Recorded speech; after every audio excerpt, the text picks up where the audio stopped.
what we have discussed so far are the assumptions behind Hooke's law, namely homogeneous, isotropic, linear, elastic solid. Okay. So, under these assumptions Hooke's law is valid.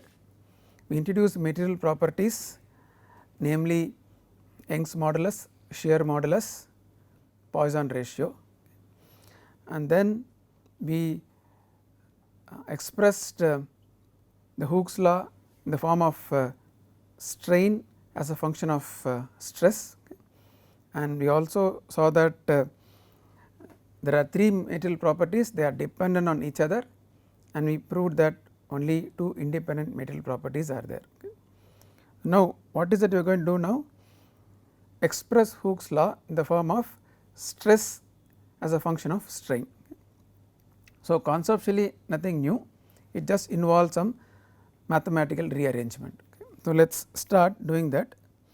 So, let us list down the equations for Hooke's law expressing strain in terms of stress, all the 6 equations, and then for starting the mathematical rearrangement we will sum all the normal strain epsilon xx plus epsilon yy plus epsilon zz, which means summing all the equations listed here. Okay. So, 1 by is common, and then we have sum of all the normal stresses, okay. And then we have, so I have summed up all these normal stresses. Okay. These normal stresses are nothing but the diagonal components of the stress tensor, and these strains are the normal components of the strain tensor. Okay. So, I summed up all these 3 normal stresses and then written down the other terms as such here. Okay. Now, let us simplify this, the sum of normal stresses as such as we have written in the previous line, and then I am summing up minus nu tau xx, and then I have another minus nu tau xx, that becomes minus 2 nu tau xx, similarly for tau yy and tau zz. Now, if you look at this, the sum of normal stresses tau xx plus tau yy plus tau zz is common. So, let us take that out. So, this term is common, tau xx plus tau yy plus tau zz is common. What is left out is 1 minus 2 nu. Okay. And we will write this for sum of normal stresses. The previous equation is for sum of normal strain. We will write this as an expression for sum of normal stresses. Okay. Just simple rearrangement will give this equation. Okay. These two equations, either of them or both of them, nice relationship. Why? Because they relate sum of normal stresses to the sum of normal strains, okay, or sum of these diagonal elements to the sum of these diagonal elements in terms of property E and Poisson ratio. Okay. So, that way a good relationship under these assumptions, whatever we have done, this equations, both the equations relate sum of normal stresses to sum of normal strain. That is a physical viewpoint of this equation. Okay, let us proceed further. So, now let us write down the equation for the normal strain along x direction. This we have written the normal strain in terms of the 3 normal stresses. Okay. Let us expand the equation, tau xx by E minus nu tau yy by E, and then minus nu tau zz by E, and then what I will do is I will subtract nu tau xx by E and add nu tau xx by E. Okay. So, let us simplify this. I sum up these two terms tau xx by E and nu tau xx by E. So, I get 1 plus nu by E tau xx, and then for the other terms minus nu by E is common and I get sum of the normal stresses. That is the reason in this step we subtracted and added nu tau x x by E, okay, so that we get sum of normal stresses, and we have already seen the relationship between sum of normal stresses and sum of normal strain in the previous slide, okay, which is written down here. So, that I will use this relationship here. Okay. So, on the right hand side first term as such, and then for the sum of normal stresses I substitute this expression and E cancels out, and what you have is minus nu by 1 minus 2 nu into sum of the normal strain. What you have done essentially is that in this expression we had normal strain on the left hand side, and then 3 normal stresses were present on the right hand side. We want one equation in one unknown, we want to return only one of the normal stresses. By doing these steps in this equation there is only one normal stress present, so that we can rearrange and get an expression for normal stress. That was the idea, okay, behind all these steps. So, let us do a simple rearrangement, bringing tau x x on the left hand side, and what we get is epsilon x x plus these terms into E by 1 plus nu. Now, this sum of normal strains we can express that in terms of the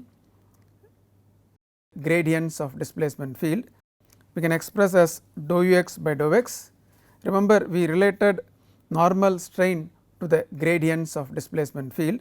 So, epsilon x x is dou u x by dou x, similarly dou u y by dou y and dou u z by dou z, which is divergence of the displacement field. So, let us write tau x x in a little more simpler way, E by 1 plus nu epsilon x x plus nu by 1 minus 2 nu, and then divergence of displacement field. Whenever you come across this divergence of displacement field in the future slides, it is nothing but either in terms of gradients, the sum of these gradients, or sum of these normal strains. So, we said we are going to express normal stress in terms of strains, and that is what we have done here, okay, and of course, another way of representing that. Okay.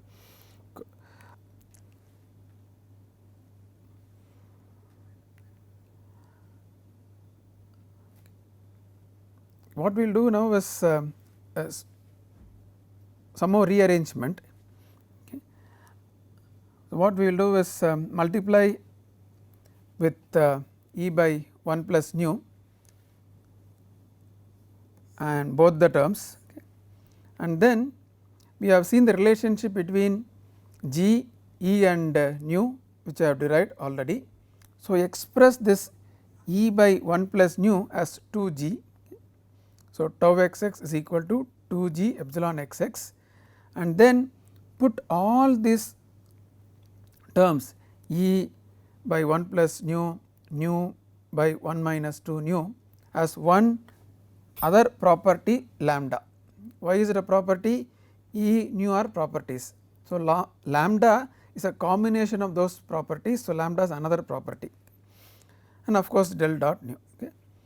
So, of course, this looks much simpler, and we are going to use this form of the stress strain relationship for further discussion. Okay.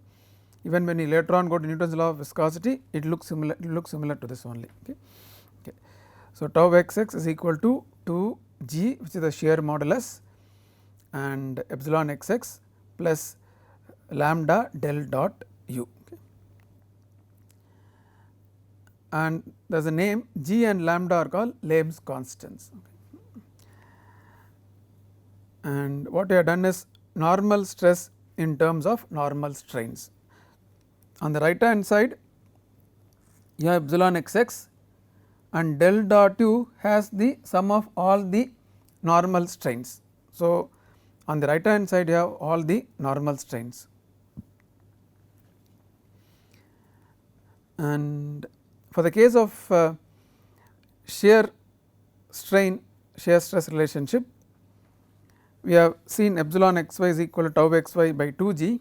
So, now it becomes very simple, just rearrange and write it for tau x y.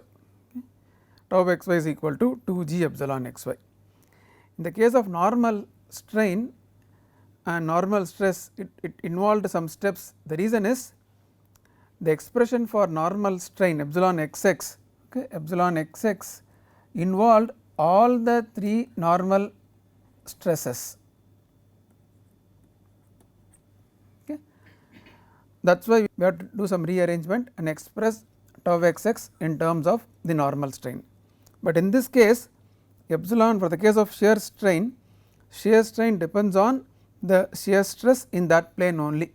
So, simple rearrangement is sufficient to express the shear stress in terms of shear strain. Okay. So, now let us extend, so shear stress in terms of shear strain. Okay.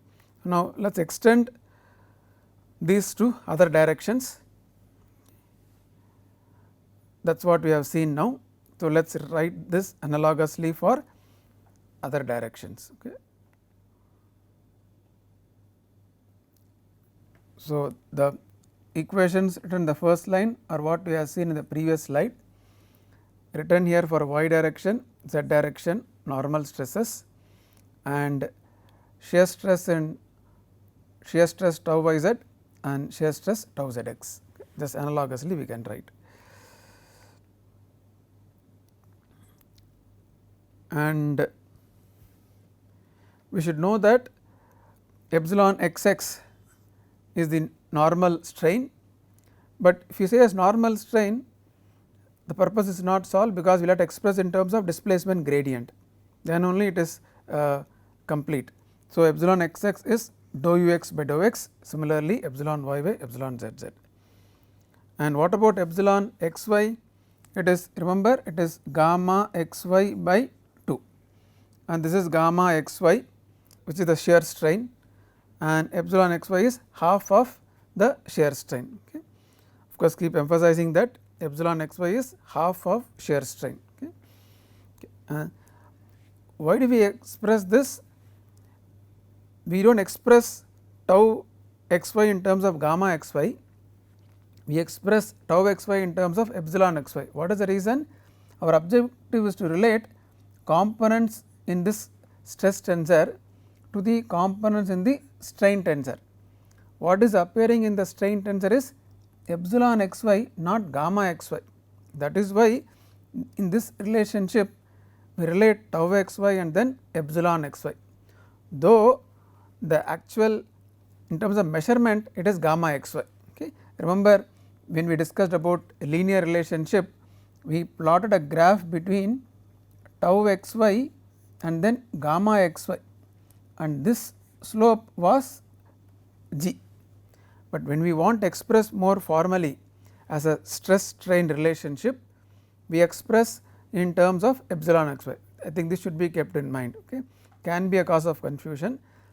When we measure the difference in angle, so that is the x axis, but when express formally the component is half of that gamma x y, and that is why the relationships are between tau and then epsilon. Okay. Similarly, epsilon y z and epsilon z x. Okay. Now, to connect to what we have done earlier, we can identify that the terms written here in these two bullets, the right hand side expressions in terms of gradients, okay, all these 6 terms are nothing but the components of the strain tensor, okay, which we have discussed earlier. Okay. So, we have dou u x by dou x here, dou u y by dou y here, dou u z by dou z here. Similarly, this epsilon x y written in terms of the gradients, and similarly other terms. Okay. Now, to just to connect and then to have a recall, have some few recall slides here. This was a strain tensor, this was the rotation tensor. Okay. What we will do now is we will connect this and recall also what I had discussed earlier. Okay. This was discussed when we discussed strain under solid mechanics. What did we do? We derived a relationship between du x dy duz and dx dy dz in two ways. First way is this, in more mathematically, which resulted in the displacement gradient tensor. The second one was more analytically, more geometrically, where we considered displacement due to a difference in displacement due to normal strain, shear strain, rotation only, and wrote these two equations. These two expressions are also relationship between dux dy and duz and dx dy dz. Okay. Dx dy dz, these were written in a more analytical way, geometrical way. Now, based on the first equation and the second or third equation, we said that this displacement gradient tensor is equal to sum of these two tensors. Okay. That is what we discussed. The displacement gradient tensor is sum of this tensor and this tensor. What is the significance of the first tensor? That includes the normal strain and shear strain. The second tensor includes the rotation contribution, and we said this is symmetric, this is antisymmetric, and the names given were strain or deformation tensor because it involves contribution from normal strain, shear strain. Second tensor was called as rotation tensor because it involves contribution from rotation, and we concluded that translation, rotation, which are rigid body motion, and normal strain, shear strain, which are deformation, all contribute to displacement. Next, what we discussed was more importantly this particular slide. In fact, this was a concluding slide. Then what we said was rigid body motion, which is translation rotation, is not related to stress. Deformation, which is normal and shear strain, is only related to stress. Okay. Strain tensor and not displacement gradient tensor related to stress tensor. What did we say? Stress has to be related to this strain tensor, not to the displacement gradient tensor. This also is not connected to the stress. Look at the last line, relate stress tensor to displacement, not displacement, displacement gradient, not displacement gradient, but strain tensor, and that is what exactly we have done now. Okay. After several classes, we put forth the question then saying that we have to relate stress to the components of strain tensor. That is what exactly we have done in today's lecture. Related the stress, the left hand sides are all stress, right hand sides are all components of the strain tensor. So, let us look at it again. Now, it becomes very clear this slide. The what we have on the left hand side are all the components of stress tensor, okay, and as we have seen here the normal stresses and the shear stresses.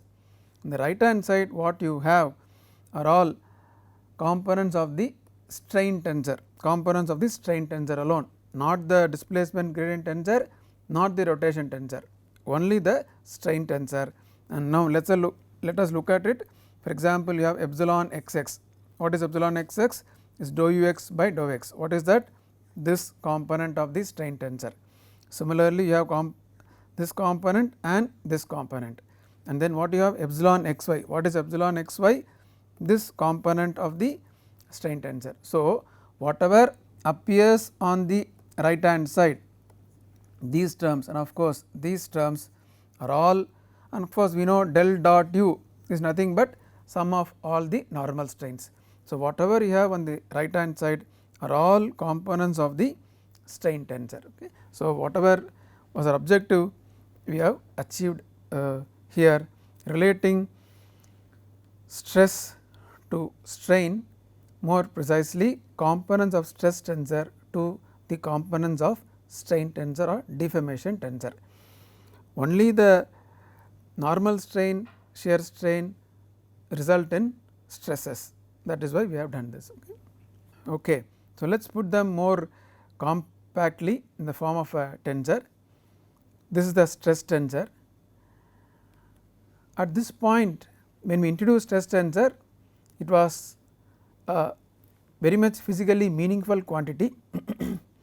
We said if we give me the stress tensor, I can find out stress vector acting on any plane.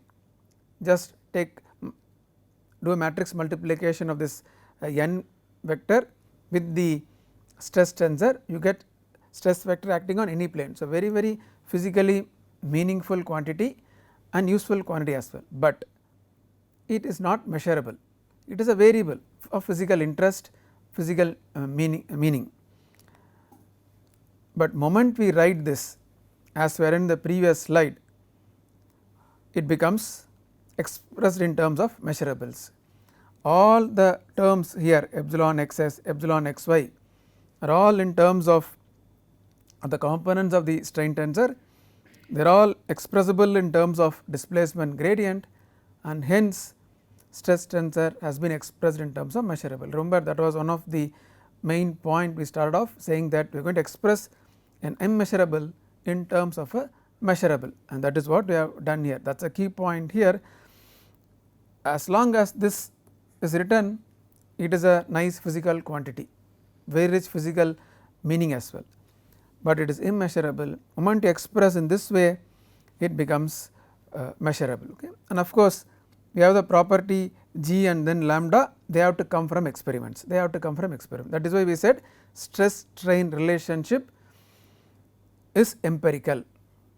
We cannot theoretically get g and lambda, we are only going to make some measurements and find out what is g, what is lambda.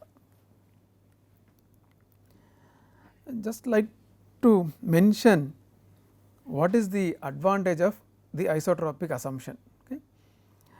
We said we have derived the Hooke's law for homogeneous isotropic linear elastic solid. Okay.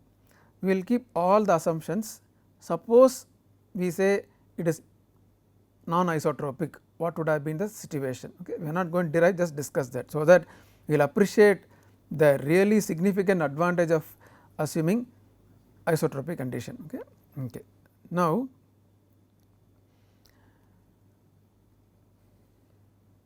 okay, this is the equation, of course, relating tau xx to the normal strain, tau xy to the shear strain.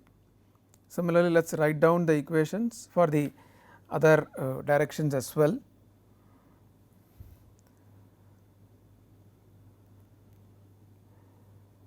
And of course, for the third direction as well. Now, if you look at tau xx, okay, the way in which you have derived depends only on epsilon xx, epsilon yy, epsilon zz. Okay. Similarly, if you take tau yy, tau zz, they depend only on epsilon xx, epsilon yy, epsilon zz. If you take tau xy, depends only on epsilon xy, tau yz depends only on epsilon yz. Okay. Now, what would be the more general scenario? What would be the more general scenario? Okay. What can be the general scenario? Right now, this tau xx depends only on epsilon xx, epsilon yy, epsilon zz, but in general it can depend on all these components. When I say all these components, 6 components, there are 9, but 6 are independent. So, tau xx can depend on all these 6 components. Similarly, tau xy can also depend on all these 6 components. Okay. That is what we are going to write here. So, stress tensor has 6 independent components, strain tensor has 6 independent components. So, every independent component in the stress tensor can depend on all the 6 independent components in the strain tensor. Let us write one equation for a sample. So, tau xx, suppose if we are assuming it to depend on all the 6 strain tensor components, I have epsilon xx, epsilon yy, epsilon zz. not alone that, but also depends on epsilon xy, epsilon yz, epsilon zx. Now, look at the constants. How many constants? We have 6 constants here. Now, likewise I can write for all the 6 independent stress tensor components, which means I will have totally 36 constants or 36 properties will be there. When I say constants, remember these constants are nothing but properties, but you can prove that 15 are dependent and only 21 are independent constants. Out of 36 you can prove that 21 independent constants are there. So, if we are saying we are going to derive a stress strain relationship for a homogeneous anisotropic linear elastic material, then we would end up in 21 material properties, because in all our relationship we need to write the properties depending on direction, but moment you take isotropic condition as we have done here, we will result only in 2 constants or 2 material properties. That is the luxury I would say by assuming isotropic condition. Okay. That is why we discussed assumptions to begin with itself. The whole scope of our stress strain relationship is limited to those assumptions: homogeneous, isotropic, linear, elastic, solid. Okay.